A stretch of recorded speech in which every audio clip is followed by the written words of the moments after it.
Hi everyone, and welcome to this week's Future Talk with Liz Buchanan and Shara Evans. How are you, Shara? I'm great, Liz. How are you doing? Good, thanks. Last night we were actually chatting and thinking about what we're actually going to talk about today, and you were telling me about a big scandal in regards to facial recognition, and let's talk about that one because it's pretty big at the moment. Well, it's definitely breaking news in the United States, and it concerns a pharmacy chain called Rite Aid. And last week, at the very end of last week, Reuters published a very large investigative article that showed that Rite Aid had been deploying facial recognition cameras for the past 8 years in stores, about 200 of them, particularly in New York City and Los Angeles, but in areas that had low income brackets and minorities as opposed to in general across the whole city. So it was a really specific type of target that they were using these facial recognition cameras for. That's scary. Yeah, and one of the other things that came out in the investigation, and of course I read a whole bunch of articles from different people about it, after hearing the breaking news, is that there wasn't, in a lot of cases, any kind of signage indicating to people that they were being scanned, that their faces were being held in databases, and they had initially used technology from a company that didn't have, I guess, really great cameras and didn't use artificial intelligence either. And a lot of the images were rather blurry. But then they switched to another system that has ties to China in terms of its manufacture. And of course, things are pretty tense politically in the United States and many parts of the world right now with respect to anything involving China. But the big issue is facial recognition and using it, especially in low income or specific ethnic communities, to potentially target people that they think may be suspected criminals.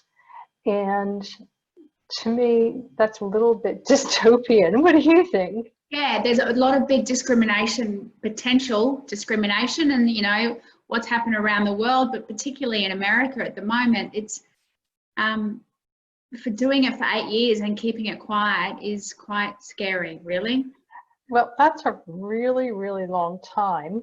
And the company that they had been using up until Reuters started making queries was a company called DeepCam. And it does use artificial intelligence, and apparently it's better at recognizing faces than the technology they had previously used, which, to my understanding, didn't use any kind of AI up until about 2017, and the images were rather blurry. And with facial recognition, there are a whole bunch of things that come into play. First, you've got to have a really high quality image, database in the first place to be able to match it against. And you need to make sure that the image database that you're matching it against is a high quality database. So it's really easy to put together a database that has pictures that might say, I'm you, Liz, but I'm actually not you, but the database says that I am. So if I walk in, and let's just say, you had some sort of history with a particular company, it would automatically send up a red flag alert to a security guard there. And that's exactly what was happening, was that they were trying to use the system as a way of preventing potential criminal acts. But with any facial recognition system, doesn't matter how good it is, there are always mistakes that are being made. The technology is still in its infancy, and even as we grow in leaps and bounds with our artificial intelligence capabilities, it's really easy to fool a facial recognition database. I've talked about that in so many speeches, but what's even worse is that a lot of these systems tend to be trained primarily on images that are of Caucasian men. So because of that, there is an inherent bias in the underlying databases that these systems use that is gender related, culture and ethnicity related, and so on. Yeah.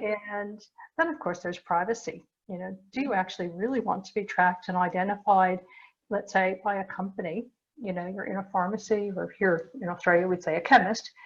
Do you want the company to know where you dwell and what you're looking at and save it in their database for all time, you know, as you as a potential customer, and using it to potentially target ads to you or to discriminate against you or any other things? You know, it actually is, in my view, a much bigger privacy issue, as well as being, I think, highly inappropriate to use it only in areas that were low income and had ethnic minorities.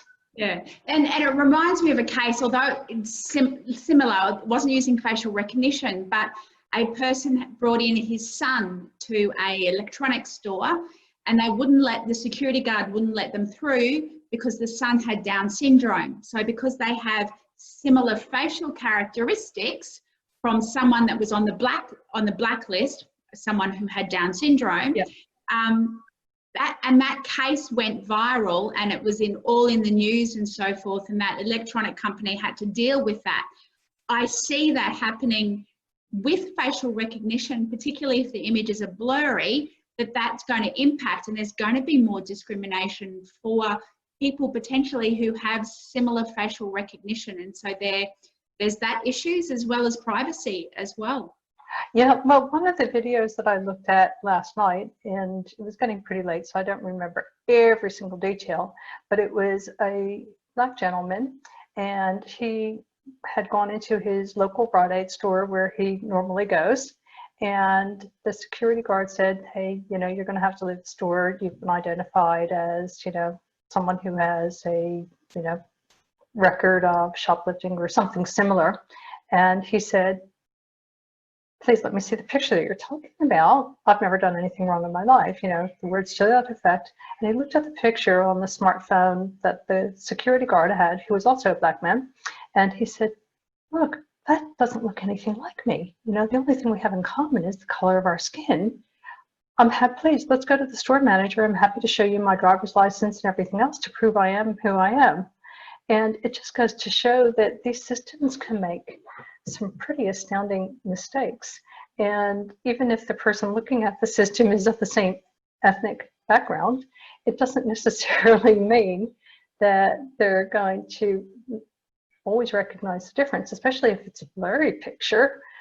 You know, you get into trouble. There is going to be issues with that facial recognition, and particularly the bias. And there's bias in artificial intelligence, there's bias in facial recognition. We've all seen that. There's some privacy concerns, there's policy issues that worldwide we actually really need to develop. And there's been some big faux pas with facial recognition systems. There's one that happened, maybe 6 months ago, where in the UK, a group was looking at the UK police system and the false misses. And one case in particular really stood out, where the system misidentified a young lady with long hair with an elderly bald gentleman. And I don't know how you could mix up the two, but the facial recognition system managed to do that.